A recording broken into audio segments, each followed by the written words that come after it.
Você sabia que existe teto salarial para o servidor público? É, existe. E sabe qual o valor do teto salarial para o servidor público no Brasil? R$ 44.000.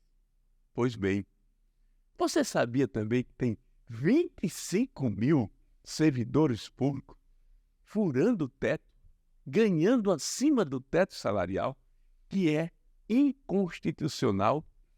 Mas se fala tanto de respeitar a Constituição nesse país, e você tem 25 mil servidores que, de uma forma ou de outra, juraram a Constituição, estão ferindo os mandamentos constitucionais, a lei troncal do país. Pois bem, 44 mil é o teto. É um razoável salário, né? Mas é o que inventaram. 25 mil servidores, e a maioria deles estão nos estados. São privilegiados, servidores que têm um patamar salarial já alto, em altos cargos, estão em torno de 15 mil desses 25 mil nos estados da federação, mais 8 mil no governo federal e uns perto de 3 mil nos municípios brasileiros. São aqueles que antigamente chamavam de marajás. Os marajás do serviço público. Formou-se uma casta no serviço público brasileiro. Olha, existe uma lei, aliás, não é uma lei, é um projeto de lei que foi aprovado na Câmara dos Deputados. Teve um relator, teve na presidência, na época da Câmara, era até aquele deputado da Bahia, o Benito Gama. Esta lei foi aprovada para estabelecer que nenhum penduricalho mesmo, porque como é que eles fazem? Eles, auxílio disso, auxílio daquilo outro, auxílio de moradia, e vai juntando essa coisa toda e passa por cima do teto salarial. Porque há um teto salarial no Brasil para os servidores públicos. Não se pode passar daquele valor. Então, o mecanismo que se adota, é criar penduricalhos agregados a esse contra-cheque robusto que se coloca no serviço público brasileiro. E isso não é pouco, não. Sabe o que isso representa hoje para nós, brasileiros, para quem paga imposto? 4 bilhões de reais. 4 bilhões. Este é o valor imenso dos recursos públicos que são drenados, que falta para melhorar a mobilidade urbana nas cidades, que falta para a saúde pública nesse país. Aliás, saúde pública continua sendo o desafio para todos nós, né? Porque o sujeito, quando precisa de uma UPA, quando precisa de um posto de saúde na sua cidade, não tem um remédio, não tem exame, ou entra numa fila para morrer ou para nunca ser atendido. Então, esses desafios que estão aí nesse velho Brasil, essa coisa arcaica que não muda nunca, é a provocação de se transformar essas questões na sociedade. Esse projeto foi para o Senado, mas aí ficam discutindo o 8 de janeiro, quem quebrou os vidros do Planalto, do Supremo ou a Câmara Federal. Já tem tudo gravado, a Justiça se adiantou, mas estão fazendo lá uma CPI, mas não aprovam, não é? Esse teto para que nenhum servidor público passe de nenhuma forma, por nenhum mecanismo que se transforme no Brasil em uma casta de servidores públicos que leva o dinheiro público brasileiro. Então, a grande medida, a grande posição e o alerta que tem que ser feito hoje no país, nessa questão do serviço público, é parar com esse dreno absurdo dos recursos públicos em uma lei que precisa ser aprovada só no Senado. Se vai modificar alguma coisa, ela volta para a Câmara. Está aprovada no Senado. Simples assim, não é? Então, o Pé de Ouvido aqui está chamando a atenção para que os parlamentares, as bancadas dos estados, façam imediatamente aquilo que é necessário para se discutir esse Brasil novo, esse Brasil reformista, que mude essas práticas tão absurdas do século passado, mas que continua no século XXI. Hoje, a nossa entrevista aqui vai ser com um amigo, professor da Universidade Federal de Alagoas, publicitário, paulista que virou alagoano. E eu conheço bem de perto essa história. E vou começar a tratar dessa questão. Luiz Dantas, meu amigo, compadre, com muita satisfação, lembrar essa sua odisseia. Muitos saíam do Nordeste para São Paulo, né? Os nordestinos alagoanos saem do Nordeste para São Paulo. Mas tem muito paulista que termina vindo aqui e gosta demais da terra. Né? Foi o que fez Luiz. Luiz, você começou exatamente por conta da luta política, né, nesse país e em Alagoas, quando havia também polarização. Isso é uma das coisas que a gente vai discutir e conversar lá na frente. Mas havia polarização na política, porque tinha quem era PDS ou Arena ou o velho MDB da resistência política. E você tinha atividade de marketing político com o governo de São Paulo, com uma figura muito importante para a política brasileira, que foi o governador Franco Montoro. E aí você veio baixar em Maceió e aqui ficou. Foi, prazer estar aqui no Pé de Ouvido. Um pé de ouvido que a gente precisa falar baixinho. E tem dois sentidos. Eu tava separando aqui o pé de ouvido, né? Mas o pé de língua. Tem dois sentidos, né? Pé de ouvido, não só no sentido literal, mas também nesse. Então, para mim é uma honra vir aqui. Prazer imenso. A sua companhia me é grata há mais de 40 anos. Né? Você foi um dos primeiros amigos que fiz aqui em Alagoas e nosso vínculo se estendeu de várias formas. Você foi meu aluno, veja que coisa interessante. Nas primeiras turmas da comunicação da UFAL, onde entrei para o concurso público em 83, e a sua turma era uma das primeiras, ao lado da Isabel, do Fernando, do Stephanie Lins e tantos outros estudantes, entre aspas, né? Gente já que estava... Salvão de bala, né? Que comandava comandava massa. Não era o Chacrinha, mas comandava. Saudoso Salomão, um amigo também querido e tal. Então, é uma relação, sobretudo, humanitária. E o mundo, a meu julgamento, só tem esse viés, né? Esse viés humanista, esse viés que coloca o homem no centro de tudo. Então, a primeira campanha que eu fiz, eu acho que eu até recentemente escrevi sobre isso para um primo, que é cartunista, reconhecido nacionalmente, porque ele teve Covid e não lembrava certas passagens ele está fazendo e tal, e ele pediu. Eu falei, eu também tenho Covid, então tive Covid, então vai ser certas coisas somem. Tem voltado, viu, com bastante frequência, mas a Covid tem esse viés, né, que tem deixado muito sequelado. Eu não tenho me sentido assim, mas, como digo, né, você tem que sempre estar atento para entender o corpo, né, o que acontece. Mas lembrei tudo, né, com clareza, expliquei tudo para ele.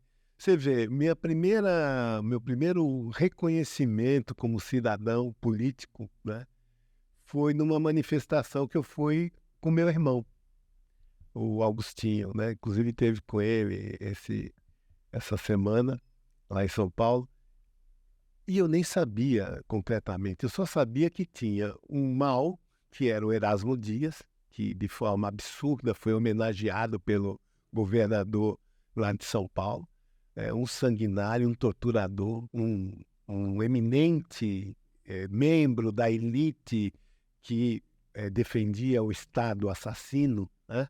Isso é um crime hediondo, né, dos direitos humanos. Ele, como secretário de Segurança Pública, ele defendia o Estado matador. No período da ditadura. No período da ditadura. Então nós fomos encurralados, né? E agora esse governador está homenageando?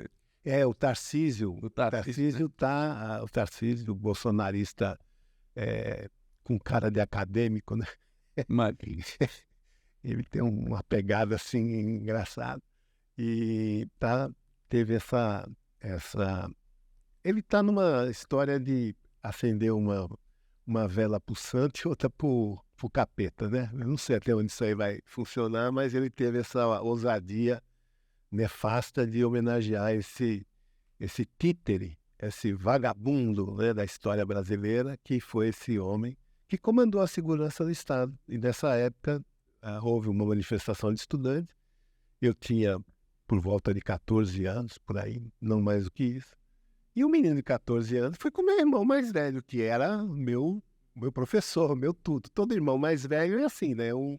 E fomos encurralados no centro de São Paulo, não esqueço nunca, numa ruela, e vinha a brigada de choque de um canto e a brigada de choque do outro. Os meninos tudo ingênuo, saíram correndo sem...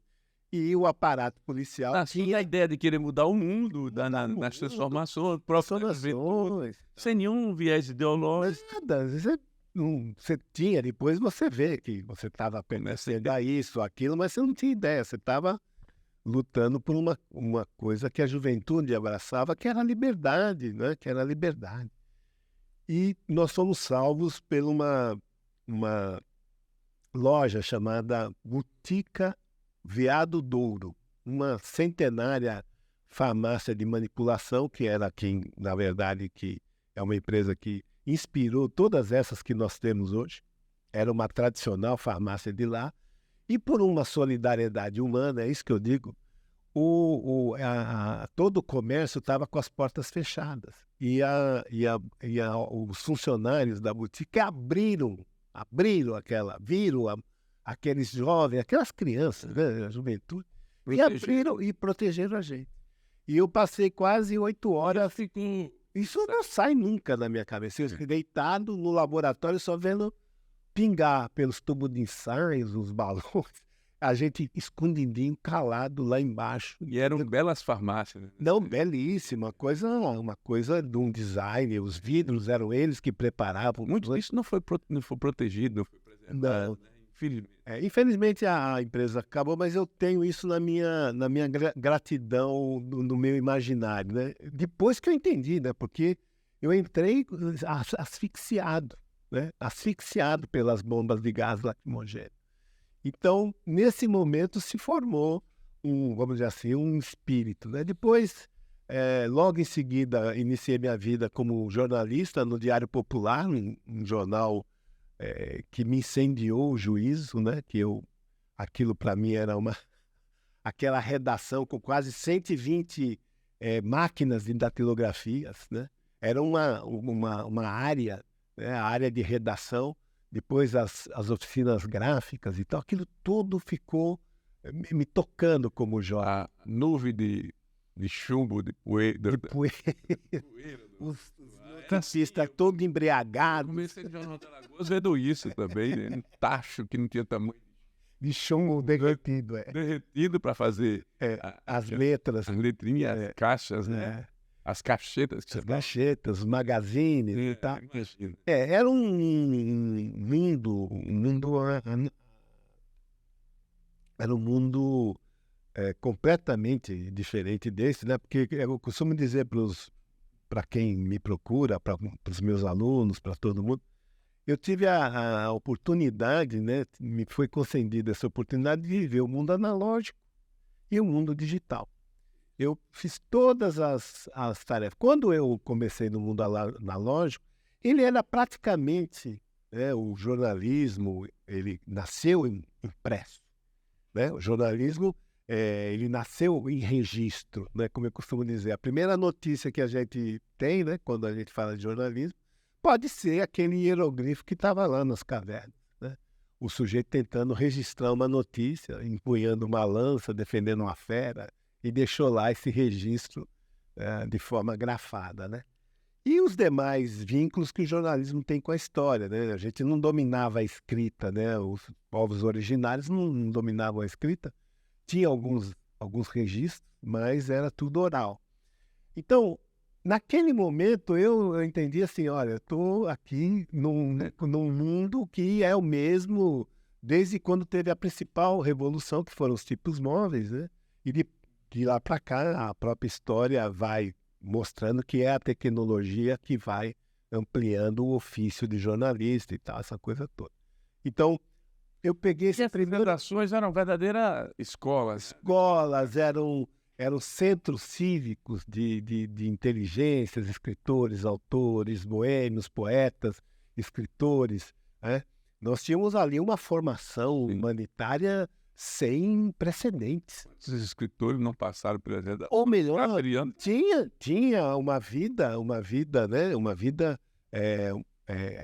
Nelson Rodrigues e tantos outros, né? Que tinha a vida como autor, como escritor e tinha a sua labuta diária, né? Eu sempre lembro. Quem foi que fez a primeira grande reportagem brasileira? Foi a Alves da Cunha, né? Com os sertões. Geralmente os alunos perguntam, mas estudantes de jornalismo, mas como se fixar na reportagem?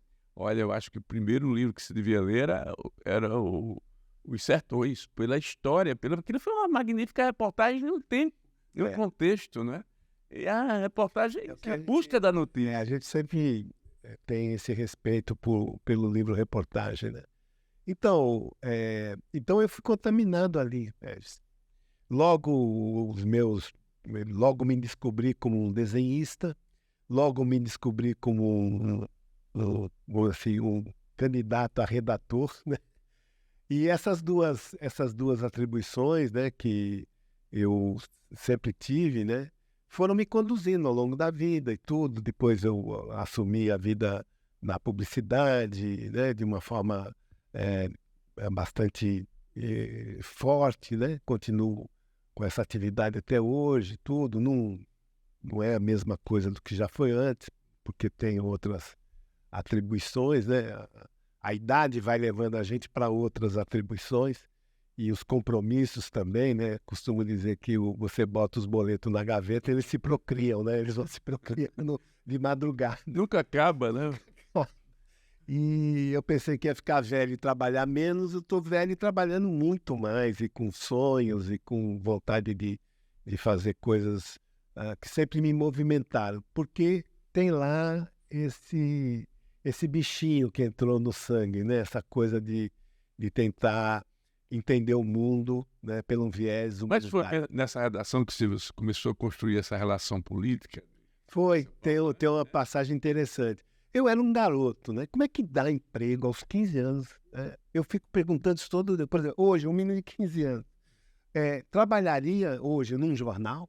O tamanho era a importância que a instituição jornal tinha, né? daquele modelo como nós conhecemos. Então, quem, de certa maneira, foi se adaptando e tal, se tornaram as coisas diferentes aqui, cabendo tudo aqui na pau, mas os conceitos, né, são exatamente, talvez, os mesmos, né?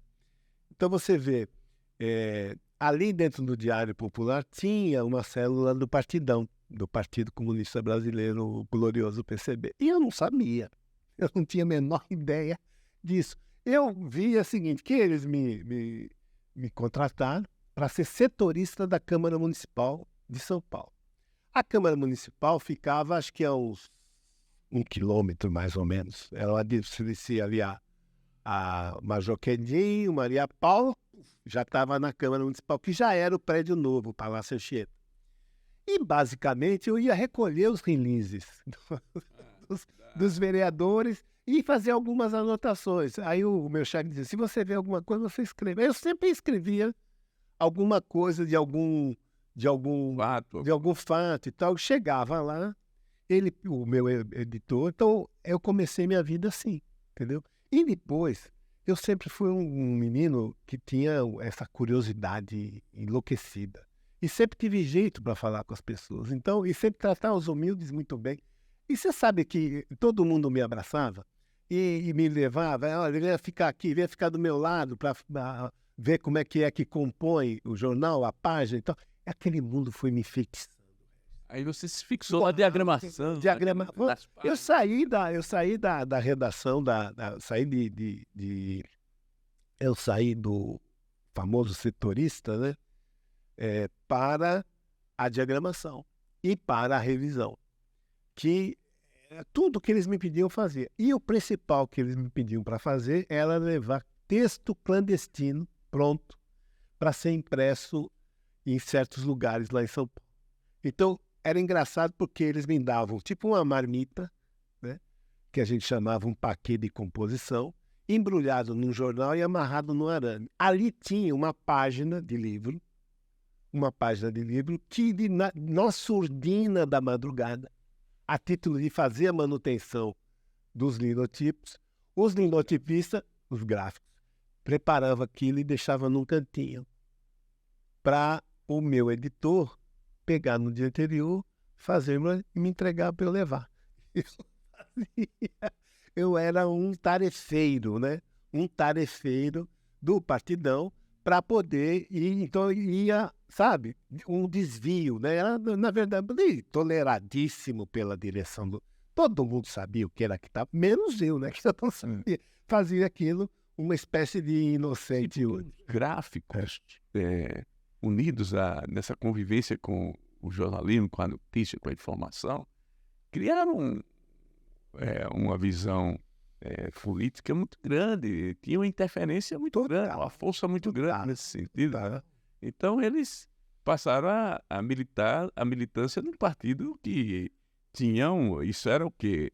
Não é? Era o século passado e o período em que a sociedade brasileira tinha atividades políticas mesmo na clandestinidade. Mesmo, então, era uma coisa clandestina que eu fazia sem exatamente entender tudo, mas fazia com alegria, eu me sentia importante, não sabia o conteúdo do que eu levava, não sabia, mas sempre havia uma alegria quando eu chegava no lugar. E aí deu tudo certo, porque eles me davam um endereço, um dinheiro para o táxi, eu pegava aquilo e ia, né? Às vezes também economizava dinheiro do táxi e ia de ônibus, que eu adorava tomar. Eram gráficas clandestinas, né?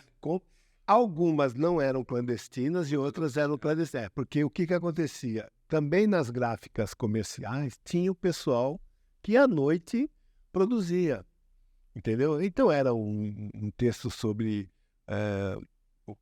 primeiro ter uma conferência lá qualquer sobre a questão do Lenin, uma questão do Trotsky, uma questão das relações da União Soviética, com textos bem elaborados, né? Que depois eu vim entender, e que tinham assim 500 cópias, 1.000 cópias, 2.000 cópias, ou texto ligado ao trabalho, a mais-valia do trabalho. Então era uma coisa assim de formação, entendeu? Que tinha lá o núcleo no Diário Popular, todo mundo convergia, era quase uma network de hoje.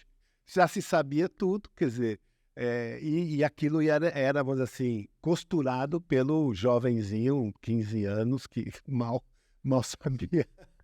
É um período bem interessante. Paralela do movimento sindical, da organização política muito grande, uma efervescência. O PCB tinha grandes inteligências e tudo, todos, eles tinham grandes pessoas capacitadas a formular, pessoas capacitadas a entender a situação política, pessoas capacitadas a oferecer saídas e tal. Então, aí foi, né? Aí depois veio a primeira campanha que eu fiz, foi de um vereador de lá, que foi eleito. Copiei a campanha toda do Jimmy Carter, inclusive escrevo isso aí, sabe? Eu não tinha uma noção exata do que tinha que fazer, eu falei, eu quero pegar um que já esteja... Aí estava o Jimmy Carter, o plantador de amendoim da Geórgia, e ele fez lá o material, eu falei, eu vou me inspirar nisso aqui. Aí desenhei para esse vereador, ele ganhou a eleição. Ganhou a eleição. Está vivo até hoje, Eurípides Salles. E aí fiz pelas causas que ele tinha, por ser amigo, irmão de um colega de faculdade e tudo, e aquilo foi me despertando para várias áreas, né? A publicidade, o design gráfico, o jornalismo, né? A edição de livros, que é uma coisa que eu persigo até hoje, tudo. Então esse mundo todo da comunicação nasceu dessa forma até aos dias de hoje. E daí você fez esse trabalho clandestino com o Zé Costa? Como é que foi? O Zé Costa... veio parado aqui. Pois é. Porque você veio já com o Zé... Aí o que acontece? Dali da situação dessa primeira campanha, já entro no núcleo da Brigadeiro, como era chamado o apoio ao Fernando Henrique, né? Núcleo da Brigadeiro. Que é Brigadeiro, é uma rua muito tradicional de São Paulo, que no final tinha cá uma área residencial e ali a esquerda, o centro-esquerda se aglutinava para ter seus lugares de trabalho. E, veja, eu fui indicado para editar o jornal do MDB. Veja que tarefa!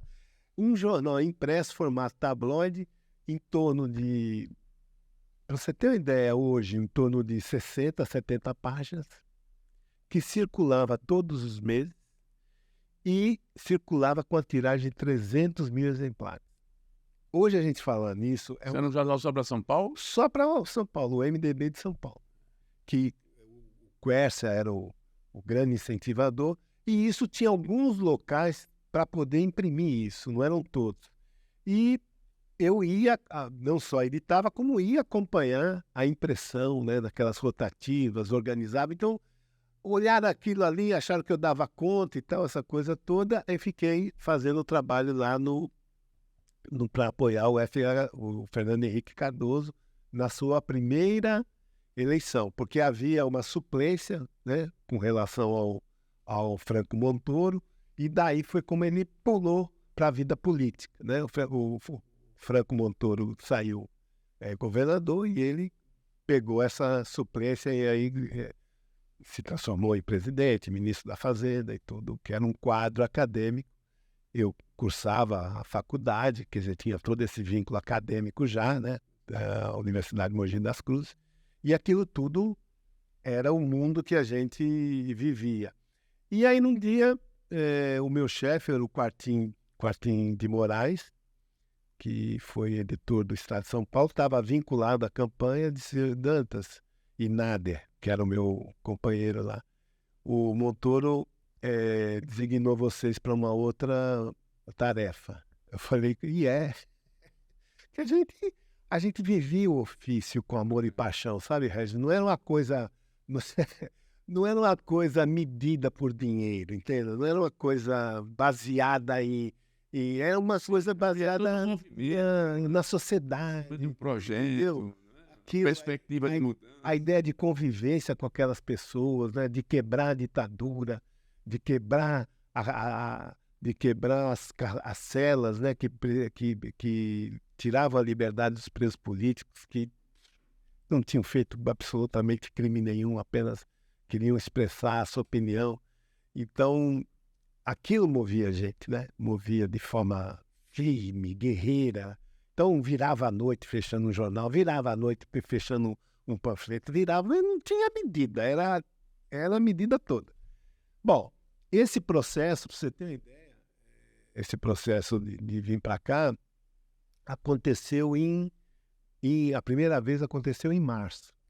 E você lembra, a campanha era quase um calvário, né?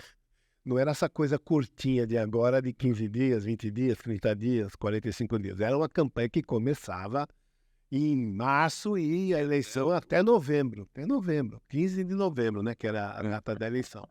Então era uma coisa muito movimentada, com muito comício, né?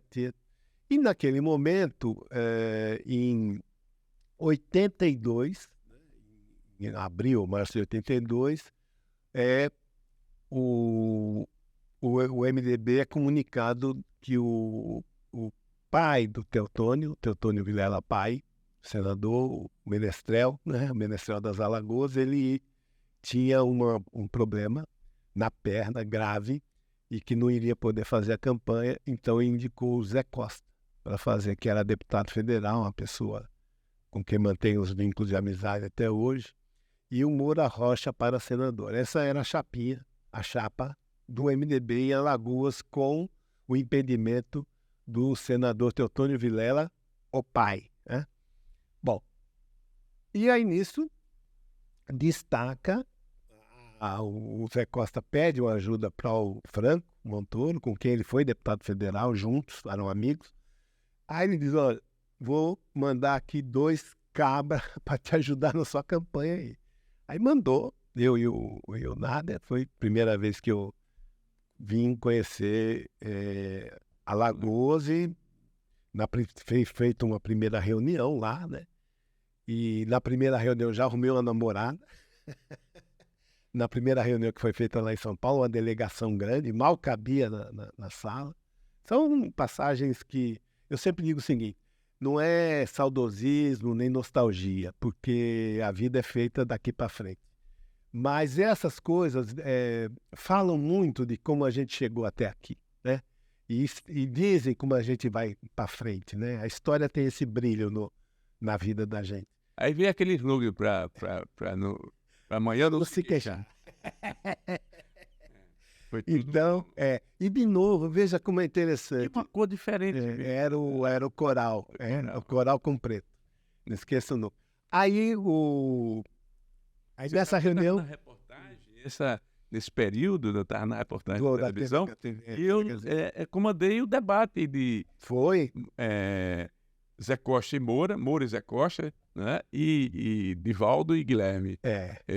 Foi o primeiro fizeram um debate de senador, governador, misturado tudo ali, e fizemos o debate, que era difícil, não se queriam fazer debate, não se queria debater na televisão, mas aí veio o movimento nacional, esse sentimento da redemocratização, e a Globo puxou o debate nacional em cada estado. Então, o que se podia segurar nos estados foi impossível, porque vinha uma programação nacional. E aí eu fui indicado pela direção da empresa para fazer esse debate. Foi muito interessante. Tinha barba, né? Como eu. Tinha barba naquele momento. E escurinha, não essa de velho. Mas, Regis, veja que coisa interessante. Como você vai puxando aqui pela lembrança e as coisas... De novo, veja só, acontece o seguinte, o Zé Costa diz: Luiz, eu queria alguma coisa que lembrasse a campanha do Montoro, que era uma coisa que a gente chama hoje de grunge, essa coisa de uma letra meia melada, né? Pichada, né? Aí eu falei, tá bom. Aí eu olhei para as coisas do Montoro e desenhei o grunge dele. Nossa, quando eu mostrei para ele ficou doido. É isso aqui, vamos fazer. Aí foi quando começou aquela marca que eu desenhei para ele, para o Moura. Para o Moura eu fiz uma coisinha mais comportada. Mais enquadradazinha. A dona Ibelza também participou da escolha e tal, de como ia ser e tal. Aí eu cuidei de toda a programação visual, que era uma coisa nova, né? Introduzir esse cuidado com o design dos candidatos aqui, eu introduzi várias coisas. O sentimento e o perfil de cada um. De cada um, Tem várias coisas que eu introduzi aqui no marketing político, sem saber que era marketing político, sem saber de nada, só que eu estava na pegada na questão social, né? Na questão política, na questão humanitária. E a vontade de fazer... De participar, exatamente. E tinha essa modelagem de empresa, de verbas estratosféricas, nunca nada. Era uma vocação para aquilo, né? E eu sofria com aquilo, porque alguém mexia em alguma coisa, não imprimia como eu queria, eu ficava bravo e brigava, enfim, coisa de quando a gente tem 20 anos, 22 anos. E aí fomos, né, introduzindo muita coisa diferente na política. Houve realmente um momento assim que aquilo nacionalizou a figura do Zé Costa, né? E o Zé Costa perdeu a eleição por causa do voto Camarão. O voto Camarão. Camarão, manipulação terrível que o sistema fez para impedir, né, votos onde não existiam diretórios do partido. Tanto é que foi só um absurdo. Quer dizer, a vontade do cidadão passava por cima de uma decisão. Foi contrariada de forma maniqueísta, né? Manipulada pelo Estado de novo. Mas são os obstáculos que são colocados à frente de quem quer fazer as mudanças da sociedade, e você tem que enfrentar. Em todos os setores, né? Todos os setores você tem. Então vamos dizer assim, esse mundo foi que acabou, Regis, me fixando aqui. Aquela namorada que eu arrumei lá em São Paulo, na reunião do MDB, se transformou na minha mulher e ela era também candidata naquele momento e tudo, acabou. Mas essa Acabou, sua namorada era nada mais, nada menos do que Selma Bandeira. Que é importante. Figura. A Selma, ela estava num grupo político ligado àquele MDB mais à esquerda, mais avançado, e que tinha ali o Ronaldo Lessa e Bonfim. todos no primeiro momento, mas não era um grupo, o grupo do Bonfim era um, Não o era. Ronaldo era outro. Era o campo, mas dividido. Então, mas o grupo do Ronaldo todos trabalharam com. O que foi impressionante foi isso. É que todos trabalhavam, inclusive a Selma, com a ideia de que Elegeu o Ronaldo. elegeu o Ronaldo, que não havia força política daquele grupo para eleger dois. Exatamente. E de repente a Selma reformulou isso numa ideia brilhante, no estalo da coisa, ela tomou a decisão de também ser candidata. Então terminaram sendo eleitos Ronaldo e Selma para a Assembleia Legislativa. Exatamente. Feito, aprovado pelo movimento sindical, apoiados pelo movimento sindical, pelo movimento estudantil, enfim. Eles conseguiram se eleger ali, foi o primeiro momento, né, que, inclusive da própria trajetória do Ronaldo como político de mandato. Né, foi eleito deputado estadual, como a Selma também, né, deputado estadual. Foram dois importantes representantes. É importante frisar isso naquele momento histórico da luta política, né? Que era uma Assembleia muito conservadora. Não tenha dúvida. A Selma exerceu um papel... E também o Bonfim também, que aí o Bonfim também foi eleito nessa época. Foram 3 parlamentares com mais no campo da esquerda que foram para a Assembleia, né? Cumpriram o papel. O Bonfim também foi um importante político nisso. Com certeza.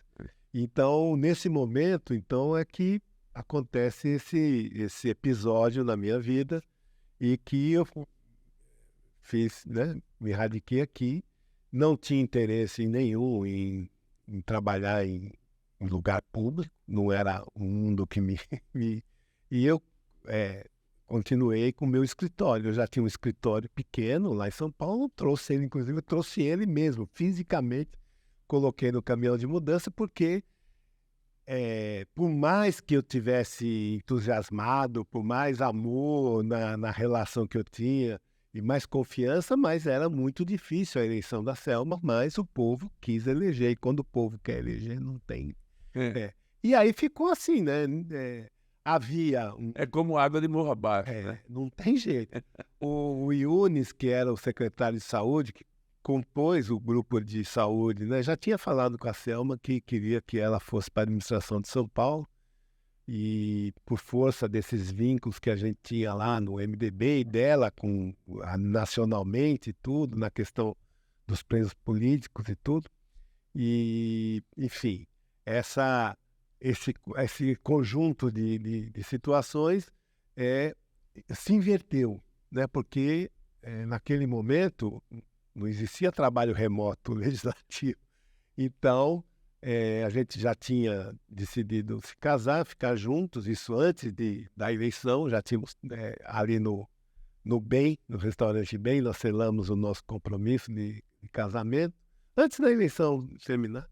E aí a gente pensou, se você ganhar a eleição, eu me mudo para cá.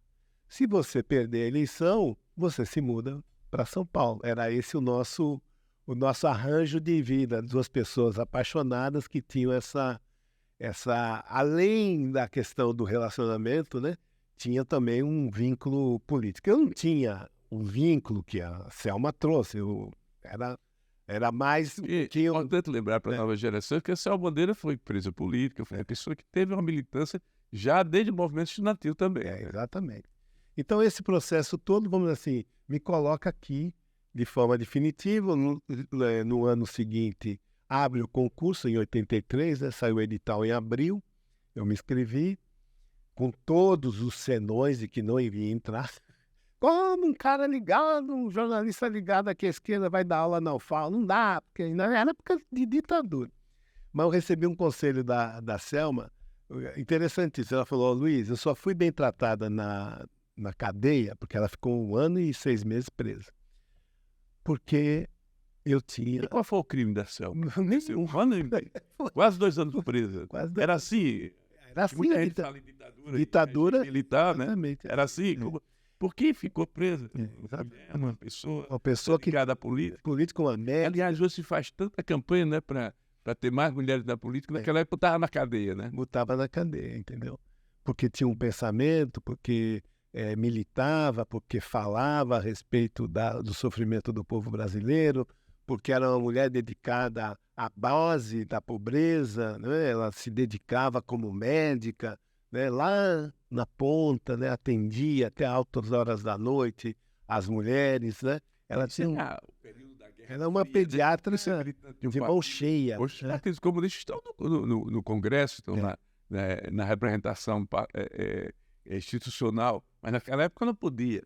E hoje há uma deformação absurda em relação da questão de ódio, da política do ódio. Política do ódio. Aliás, do anticomunismo que existiu também na época e Sim. continuou existindo. E agora reviveram sem nenhum contexto. Né?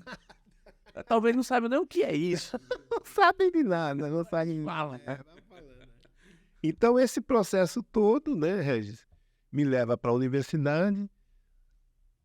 Aos trancos e barrancos, eu tenho a felicidade de ter a melhor nota do concurso, a melhor nota da prova escrita, a melhor nota da prova didática, que é você dar uma aula, né? E eu me lembro que eu me preparei para isso. Me preparei como nunca na minha vida e foi esse o motivo pelas boas notas, porque politicamente eu era incômodo para aquele, né? Um homem casado com uma deputada de esquerda, né? Jornalista, publicitário, homem da comunicação, disputando aqui um cargo público e tudo.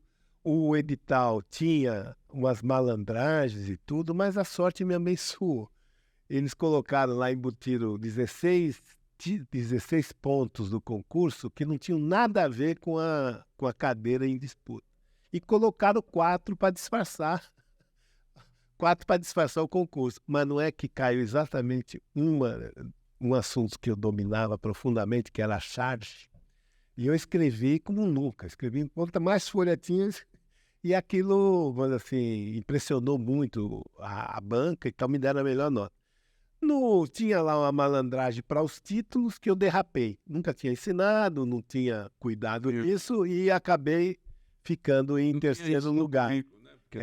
Mas ficou claro a malandragem, porque quem passou na minha frente não foi para cadeira em disputa, foram para outras que criaram depois. Eu é que fiquei como titular da cadeira de comunicação visual, né? Eu acabei celebrado, né? Então havia ainda esse obscurantismo, né, de cuidar disso. É uma dedicação de 41 anos, né, ao FAO. Nunca deixei a sala de aula, exerci alguns cargos públicos de confiança, fui secretário de comunicação, diretor de imprensa, mas nunca deixei a sala de aula. E agora vejo que a gente tem muito a entregar, né? Tem muito a entregar, né? Na medida que a gente tem essa visão, né, desses 2 planos, né, grandes, que é o mundo analógico, que a gente viveu aí mais de 500 anos, e essa convergência digital, que é o que faz isso aqui hoje, que faz o pé de ouvido. Pois é, mas o curso de comunicação foi criado, foi fruto, inclusive, de uma luta muito grande dos jornalistas e relações públicas, né? Tanto o Sindicato de Jornalistas como a Associação das Relações Públicas na época, com o Zé Otávio, com o Luiz Tojal e com o Freitas Neto e tal, e mais o grupo que estavam em torno dessa reivindicação, dessa viabilidade de que a universidade criasse essa área de comunicação, teve muita luta pela frente para que a formação do jornalista fosse para a academia, né? Foi uma conquista. Esse viés continua sendo visto como importante eixo de discussão da carreira de jornalista hoje? Então, existe, a meu julgamento, né? Você é de lá da UFAL também, do curso de comunicação. Mas perguntar não ofende. Não ofende. Existe assim, né, Regis, uma compreensão que a autonomia, a liberdade acadêmica nos permite discutir isso em sala de aula de forma aberta, né, de peito aberto, sem... Sim. Eu discuto isso com muita... Seria universidade. eu discuto isso com muita tranquilidade. É uma das coisas que mais me atrai, né? Exatamente no exercício de sala de aula, é essa disponibilidade de estar falando com a juventude. Essa coisa é uma via de mão dupla. Você tanto bebe disso como você se sente bebido pelo corpo discente, né? Pelos alunos. Então é uma troca vigorosa. Todo dia que eu vou para lá, eu saio uma pessoa revigorada pelo contato. Mas as coisas vão criando distorções, né? Então, por exemplo, o curso de comunicação hoje, eu diria até há algum tempo, ele meio que derivou para uma pegada mais dentro de um espírito acadêmico, tradicional, e aí, muitas vezes retrógrado, viu, Regis? Não olha para frente, não, olha para o umbigo. Não olha para depois do muro, olha apenas antes do muro da UFAL. E isso não me incomoda. Eu gosto de discutir isso e gosto, como bom jornalista, eu gosto de apresentar números. Porque hoje as redações que você fala lá quando começou com 15 anos, elas não existem mais, né? Existe menor... Formato mais compacta, mas o sentimento é o mesmo. Mas acontece que as redações tomaram conta dos sites, de uma série de outras. Então, em todos os lugares? Sim. Em todos os lugares, nas assessorias de comunicação, que não é jornalismo chapa branca como era na ditadura, porque eu sempre coloquei que os departamentos de comunicação, as assessorias de comunicação nos órgãos públicos, lá naquele período, geralmente tinha um coronel, um capitão que comandava a assessoria de comunicação. Então não era uma assessoria de comunicação para fluir a informação. Era para captar, investigar, fazer narrativa, policiar as pessoas. Fazer narrativa. Então, isso mudou muito. Então a assessoria tomou um outro papel do relacionamento. Inclusive em prol da sociedade. É isso que eu digo. É um exercício. A comunicação pública é fundamental. Exercício fundamental para a sociedade. Para o gestor, saber que ali tem um olhar para a sociedade, que tem uma figura, um jornalista que está sempre observando para onde vai aquele serviço público. Sim, porque o jornalismo, que nessa visão lá atrás da viabilização do curso, era exatamente para preparar os profissionais que não tinham. Ou ele ficava de plantão numa redação, como foi minha vida nisso, eu sou jornalista profissional, depois eu fui ser seu aluno, fui vestibular, porque eu tinha vontade de ensinar, né, também no curso de jornalismo. Mas a redação eram as verdadeiras escolas de jornalismo. Continua sendo, né? A gente prepara, eu sempre digo, eles preparam você tem uma dificuldade do estágio profissional que você não tem, que é um curso que precisa ter, principalmente com essas transformações, com a tecnologia, é um curso que requer sempre renovação e investimento, né? Então, você acha então que essa linha lá atrás do curso, que deveria ser seguida nessa... preparar, eu vi mais ou menos agora o novo presidente do Sindicato de Jornalistas, que foi aluno do curso de jornalismo da UFAL, dizendo assim, tem que atualizar, os jornalistas têm que estar nessa linha de levar livre informação, muito preocupado em seguir essa visão que o Sindicato de Jornalistas foi também uma grande escola. Com certeza, com certeza. Inclusive uma escola, muitas vezes, de temperatura alta. Sim, sim. Porque era por episódios, né? Muita gente diz, não, tá ficando pior. Não está ficando pior, está ficando melhor. O que precisa é ajustar, né? Ajustar o barco, né? Levar como velho marinheiro, como diz lá o Paulinho da Viola, né?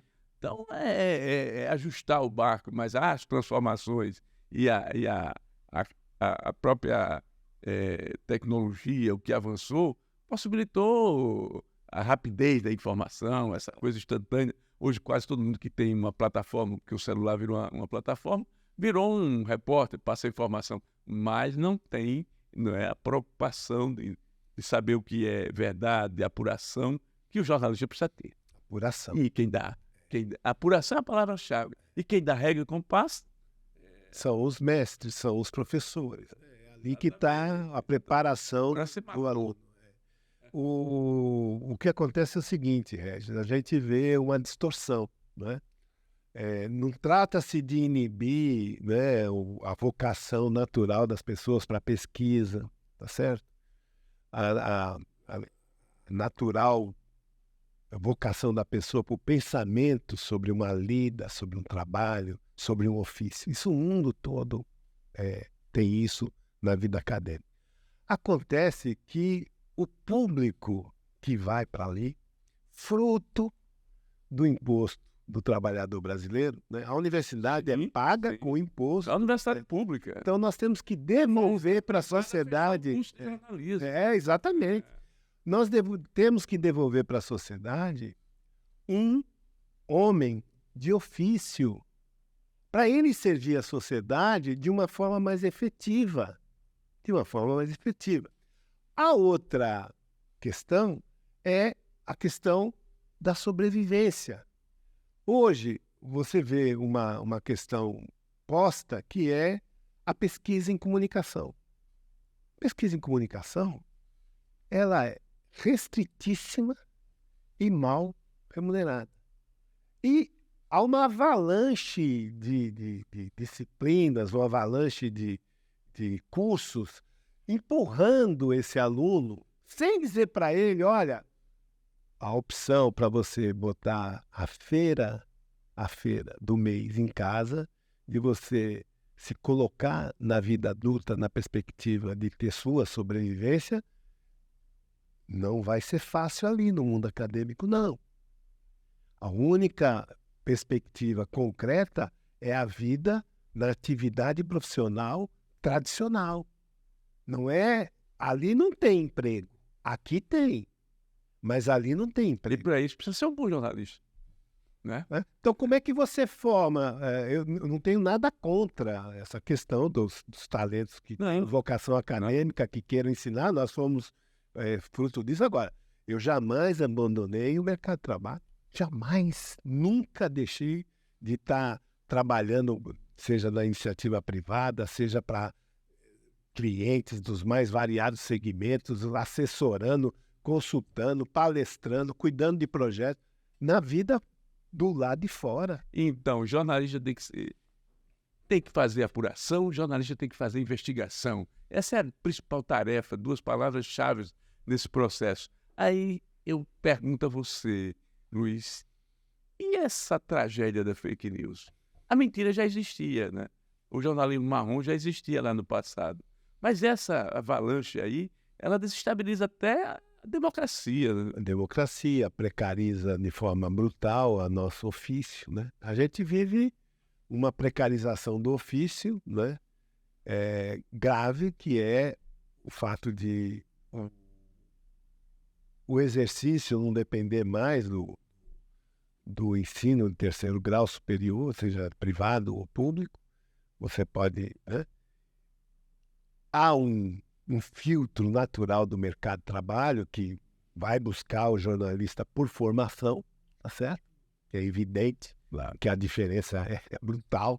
Tem uma pessoa que quer se iniciar nessa área, mas não tem nenhuma formação, de uma pessoa que teve sua formação assegurada de forma pública ou privada. Então, você tem isso aí. Segundo, eu lembro... Essa semana eu estava dizendo que tinha um jornal chamado Notícias Populares. Esse jornal tinha toda semana uma matéria, uma chamada escandalosa para vender o jornal, que era a fake news. Então eu lembro de uma lá, o cachorro fez mal à moça. Aí tinha na capa a foto de um cachorro, né? E um pequeno texto remetendo para dentro do jornal, pessoal comprava e ia ler que o cachorro que fez mal à moça, que insinuava uma animalfilia, né? Uma relação entre uma moça e um cachorro, não se tratava de um cachorro, e sim de um cachorro quente, né? Então, um cachorro quente fez mal a uma moça, uma jovem, entendeu? Então, essa fake news de natureza, vamos dizer assim, de entretenimento, uma fake news de natureza de fazer rir, fazer humor, ela tinha, na sua natureza, essa ideia do conceito de... Mas era uma coisa até inocente. Inocente. O que a gente vê hoje nessa Aliás, relação... não é uma questão só do Brasil, né? Mas é uma questão que envolveu, inclusive, as eleições dos Estados Unidos, a influência de essa guerra política entre países, entre interesses, que já tinha sido superada, inclusive, com a Guerra Fria, né? Mas esse processo da fake news precisa ser combatido mesmo. Eu sinto o seguinte, eu sinto que a sociedade está mudando. Ela está amadurecendo e buscando a sua informação.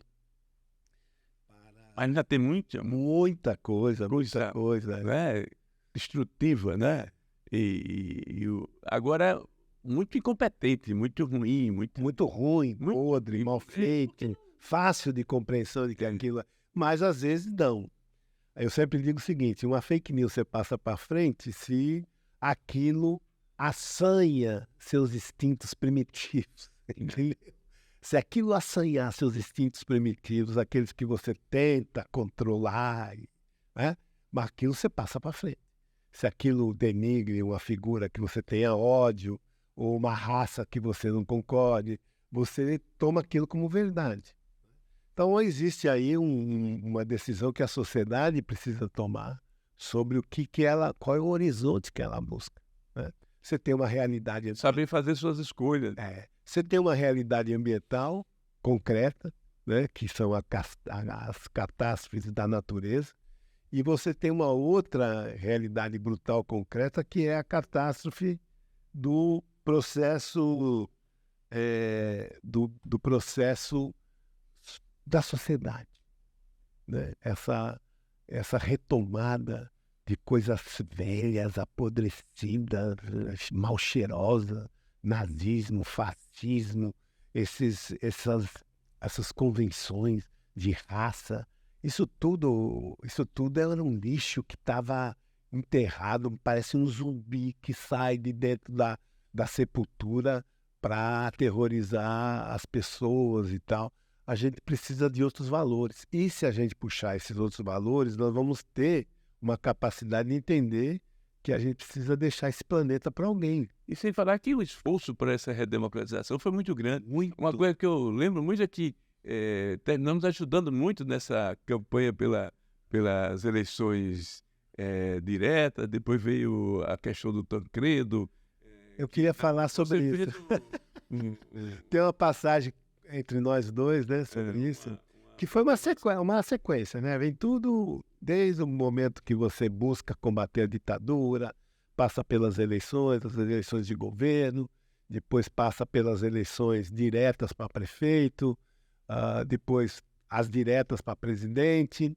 Então eu lembro de um episódio que nos juntou muito, que é bem interessante, que já havia essa tendência nacional, né, pela democratização do país, pelas eleições, que naquele momento não eram eleições...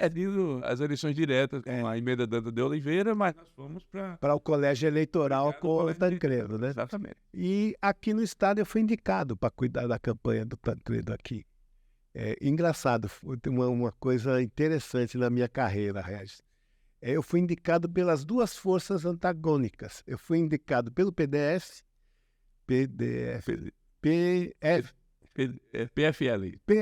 perdão, que era o saudoso Guilherme Palmeira, e pelo MDB, o Zé Costa. Me indicaram como sendo o representante de Alagoas para cuidar da campanha do Tancredo aqui. A Tais Direta Já, que era uma campanha basicamente que queria colocar a sociedade dentro do colégio eleitoral para poder ter um candidato que pudesse efetivamente fazer a troca da chave, sair da ditadura e entrar para um processo numa perspectiva de democracia. Então, eu lembro exatamente que, como diz o outro, né, acendi uma vela para o capeta e outra para o anjo. Mas pessoas que passaram a ter uma convivência, né? O Guilherme era um homem, o Divaldo Suragi, pessoas que tinham um espírito democrático, que viram, que acompanharam, né? Apoiaram e tudo.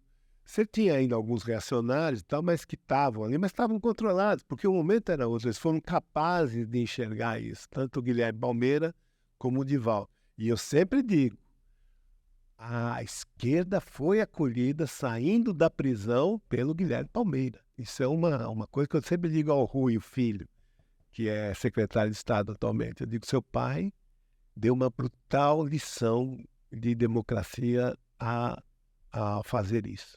Acolher os jovens que saíam da prisão, ajudando, colocando no serviço público e todo, apoiando, né? Aquilo foi uma coisa extraordinária, extraordinária. Isso nunca abandonei. Mas voltando aqui rapidamente, aí tem um episódio que é o seguinte: Mauro Salles, o grande e famoso publicitário, que tinha sido assessor de imprensa junto com o Tancredo na era do Getúlio Vargas. Olha que o negócio é velho. E ele, então, ligou para mim, falou, Luiz, você é o nome aí da comunicação em Alagoas aí pro Tancredo, né? Então, vamos fazer, já acertei com o Roberto, olha a intimidade dele, o Roberto era o Roberto Marinho. Nós vamos fazer chamadas e tal na TV local, né, que era como eles chamavam a Gazeta, TV local, e você tem toda a liberdade para fazer como você quiser, né? Só que aqui a TV local tinha os interesses do Collor, né, que estavam assim, ligados a outra candidato, que era o Paulo Maluf. E vamos dizer assim que eu nunca vi o ex-presidente Fernando Collor, levantar a mão contra isso. Não tenho como dizer que vi isso. Mas o irmão, o Pedro, com quem eu trabalhava muito bem, com quem eu tinha grande admiração, o Pedro tinha uma força de trabalho muito grande. Eu sempre fui vinculado, desde os meus primeiros dias aqui, fui vinculado às organizações Arnon de Mello, né? Fui homologado lá por ela, meu pequeno escritório, vivia trabalhando lá. E eu notei uma má vontade imensa do Pedro. Eu acho que aquilo era da cabeça dele. Não foi uma coisa, a meu julgamento, política. Era uma decisão assim, que ele ficava meio irritado com algumas coisas. E a gente estava no outro mundo, né? A gente vindo aquilo crescer, aquilo se desenvolver, aquela democracia chegar e você nadando com aquilo, ao lado daquilo, favorecendo aquilo, tudo, né, em torno daquilo. Aí foi quando eu fiz a maior peraltice da minha vida profissional. Os colegas ainda estão vivos, lembram disso, que foi o seguinte. Ele não queria deixar a gente colocar a chamada para o comício das diretas lá na Pajuçara. Comício histórico. Então, que era uma época de fazer comício, né? Ninguém tinha Instagram, né? Comício. E a gente era fundamental. O que nós combinamos? O que o Regis combinou comigo? Vamos gravar, você era repórter. Vamos gravar você lá na Sete... O primeiro e único comercial que eu fiz na minha vida. E foi isso por uma causa. E foi pela causa. Aí nós fomos ali nos Sete Coqueiros. Eu lembro até do texto que a gente fez. Como eu dizia, né? Fazendo meio clandestino as coisas. Você gravar aqui, você começou assim, aqui, na próxima sexta-feira, você tem um compromisso com a democracia, traga sua família, seus filhos. Vamos ter a voz de Djavan, foi lá cantar, Djavan foi cantar nesse comício, e vamos receber o candidato Tancredo Neves junto com as forças, a gente não falava de MDB, junto com as forças democráticas de Alagoas. Contamos com a sua presença. Deu 30 segundos, o Tairone está aí, se não marcou o tempo, deu 30 segundos. Foi isso. Não teve edição, não teve vinheta, não teve nada. Do jeito que eu peguei a fita, eu fiz uma tramóia e botei um rótulo como se fosse um comercial da Salgema, que eu trabalhava para a Salgema. Então, eu fiz uma autorização, era paga, entreguei a autorização, o Mauro Salles disse que vai ser tudo pago, faça autorização, que a Globo vai pagar. Veja, a Globo pagou no encontro de contas com a TV Gazeta aquela despesa para veicular aquela publicidade. Eu botei o nome da Salgema, a Salgema não sabe disso, vai estar sabendo hoje pela primeira vez que eu fiz essa traquinagem em nome da democracia, e dentro... Tinha um comercial para comício. Dentro, em vez de ser o comercial da Salgema, era uma coisa que ninguém... Era uma coisa demorada, um artesanato, você tinha que copiar aquilo. O Tairone, acho que pegou o tempo das cartucheiras. Pegou, né, Tairone? As cartucheiras, elas colocavam as fitas, né, empilhava aquilo e ia soltando automaticamente. Aquilo era uma revolução, né? Não tinha que fazer. E lá eles tinham uma regra, a turma da base da TV tinha uma regra de assistir o comercial antes de colocar no ar, era uma obrigação. E aí eu pedi para o funcionário de lá, falei, você vai ver que está errado, mas eu queria que você mantivesse, por favor, isso aí, pedi para ele. Ele falou, nem olhei. Já foi embora. Foi pro ar.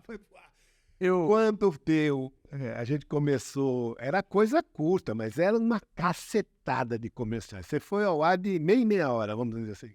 Tá, meia hora aparecia lá o bonitão Regis falando do comício. Quando o Pedro foi despertar para o negócio, que ele não estava na televisão na hora que começou, nem ninguém se tocou, todo mundo da TV achou que o Collor já tinha virado a bandeira para o Tancredo Neves, e quando foi despertar, aí no outro dia... Era tarde.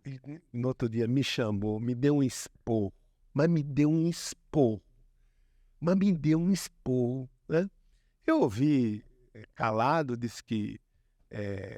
E diz a democracia deixava... Agora, o diretor comercial, que era uma figura, ele no final ele soube, sabe? Mas ele deixou fluir também, porque era uma ordem da Globo. Era uma ordem da Globo, qualquer que fosse. São os causes da luta pela redemocratização desse país que a gente está vendo aqui pela primeira vez no Pé de Ouvido. No Pé de Ouvido. Obrigado pela sua presença aqui. Só lembrar o seguinte, que foi um retorno escandaloso. Escandaloso, porque a Pajuçara, ela não tinha fim. Você não tinha câmera boa, não tinha essas coisas, mas a gente sabe que a gente viu com esses olhos. Era um mar do Sete Coqueiros para um lado e do Sete Coqueiros para lá, de um lado e de outro, era um mar de gente. O Djavan cantou lindamente, o Tancredo... O Tancredo entrou ao vivo no Jornal Nacional nesse dia. É isso aí. Mas obrigado pela oportunidade. Obrigado. Desculpe se essas coisas não empolgam a sua audiência, mas é do coração. Foi uma beleza. São as nossas verdades. Levantar determinadas questões tão importantes.